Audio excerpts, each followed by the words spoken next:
तुम कह रहे हो कि सिर्फ नोट्स रिवाइज करने में तुम्हारा मन नहीं लगता, है ना, तुम्हें लगता है कि कुछ क्वेश्चंस भी तुम्हें करने चाहिए। कितने क्वेश्चन करने चाहिए रिवाइज करने के लिए, है ना?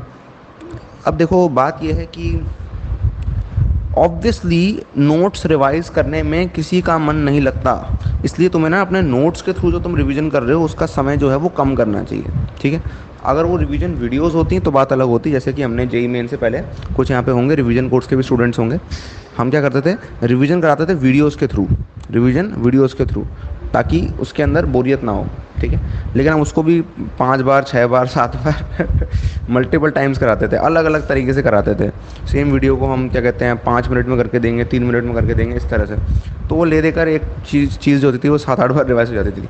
तो इस तरह की चीज़ अगर तुम कोई कर रहे हो तो इस तरह की चीज़ से क्या होगा कि इंटरेस्ट बना रहेगा, है ना? तो और अगर अगर तुमने ट्रिगर नोट्स बना रखे हैं तो बात अलग है, लेकिन बहुत सारे स्टूडेंट्स होंगे जिनके इस वक्त तक ट्रिगर नोट्स तैयार नहीं होंगे। ट्रिगर नोट्स मतलब ये कि तुमने उसमें ऐसी चीज़ें लिख रखी हैं कि जस्ट तुम उनको देखोगे और तुम्हें सब याद आ जाएगा, है ना? तो अगर आपने अभी तक ट्रिगर नोट्स नहीं बनाए तो मैं सजेस्ट नहीं करूँगा कि आप ट्रिगर नोट्स अभी इस समय बनाओ, क्योंकि समय है बहुत कम। यहाँ पर आप अगर ट्रिगर नोट्स बनाने लग जाओगे तो बहुत दिक्कत हो जाएगी, है ना? समझ रहे हो? इतना समय नहीं है कि अपन ट्रिगर नोट्स बना पाएँ, क्योंकि ट्रिगर नोट्स बनाना बहुत एफर्टफुल प्रोसेस है, और साथ ही साथ एफर्टफुल के साथ साथ बहुत दिमाग लगाने वाली प्रोसेस है ना? और टाइम टेकिंग प्रोसेस भी है। तो लास्ट के समय में तो मैं बिल्कुल रिकमेंड नहीं करूँगा कि तुम ट्रिगर नोट्स लगाओ, ठीक है? अगर तुमने अभी तक नहीं करे हैं तो, कर लिए होते अभी अभी तक कुछ कुछ तो कोई दिक्कत नहीं थी, उन्हें कंटिन्यू कर सकते थे।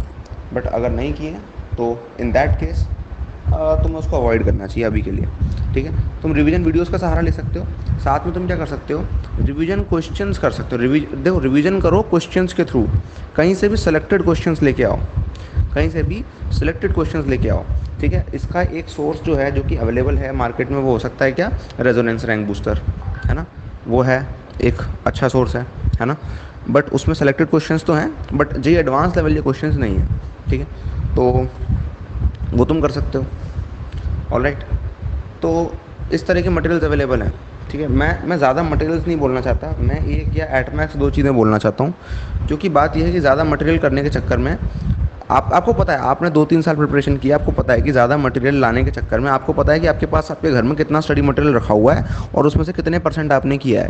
ज़्यादातर लोग होते हैं जो अच्छे लोग होते हैं, टॉपर लोग होते हैं, उनका भी 20 25% ही हो पाता है वो मटेरियल जो उनके घर में रखा है, including books and coaching material and all. समझ रहे हो? तो मटेरियल को एकोमुलेट करने का कोई सेंस नहीं बनता, है ना? तो एक मटेरियल करो, ढंग से करो, और आरआरबी इतनी बड़ी है कि तुम अगर बिल्कुल लग के लगे रहो, बिल्कुल दम से, तो 10 दिन में पूरी हो पाएगी, बिल्कुल दम से, है ना? और तुम टेस्ट दोगे, ये करोगे बीच बीच में, तो 20 दिन में मैं कह रहा हूँ कि आरआरबी अगर हो जाए तो बहुत बढ़िया रहेगा, बड़ी बात हो जाएगी अगर आरआरबी भी हो जाती है ढंग से तो, ठीक है? तो ये चीज़ बहुत इंपॉर्टेंट है जो हमको समझनी चाहिए। ऑलराइट, तो रिवीजन नोट्स के थ्रू मिनिमम करो।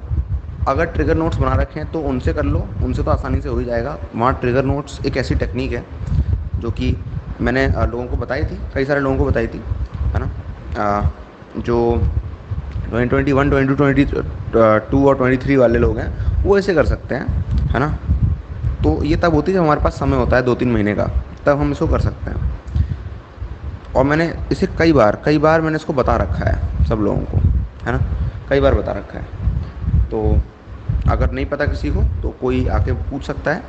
आप मैं इसकी क्वेरी डालूंगा कि किस किस को ट्रिगर नोट्स की टेक्निक पता है, किस किस को नहीं पता है, ठीक है? तो वहाँ पे आप लिख सकते हो, जिससे मैं जान जाऊँगा कि कितने लोगों को पता है, कितने लोगों को नहीं पता, ठीक है? दैट इज़ फाइन, ठीक है? तो आई होप तुमको समझ में आ गया होगा, मतलब, है ना, कि किस तरह से तुम्हें कम से कम नोट से रिवीजन करना है, ज़्यादा से ज़्यादा क्वेश्चंस करने हैं। तो क्वेश्चंस में तुम AITS करो, AITS दो मत कहीं पे जाके, कोई CBT नहीं, कुछ नहीं, घर पे बैठ के दो, PDF और सॉल्यूशंस लेकर आओ, और कोशिश करो कि पेपर्स के थ्रू ही प्रैक्टिस कर रहे हो, समझ रहे हो? इससे काम आसान हो जाएगा काफ़ी। पता है क्यों? क्योंकि तुम्हें टेस्ट तो देना ही है, तुम्हें प्रैक्टिस भी करनी है। पेपर के थ्रू प्रैक्टिस करोगे तो बहुत आसान हो जाएगा, तुम्हारा फुल सिलेबस भी हो जाएगा, तुम पेपर के लिए भी रेडी हो जाओगे, इतना माइंडसेट तुम्हारा इतना बढ़िया हो जाएगा पेपर से रिलेटेड कि तुम्हें बहुत आसानी से तुम्हारा काम हो जाएगा। समझ रहे हो कैसा कंफर्टेबल फील होगा कि भाई अच्छा पेपर आया मेरे सामने JEE एडवांस का, अरे मैं तो 20 दिन से प्रैक्टिस ही JEE एडवांस से कर रहा हूँ JEE एडवांस के अलावा मैंने कोई पैटर्न देखा ही नहीं है भाई, तो मैं तो बहुत आसानी से कर लूँगा इसको, बाकी लोग नहीं कर पाएंगे। हाँ हाँ हाँ, ठीक है समझ रहे हो ना? तो इस तरह से करो कि चीज़ तुम्हारे लिए कंफर्टेबल होती जाए।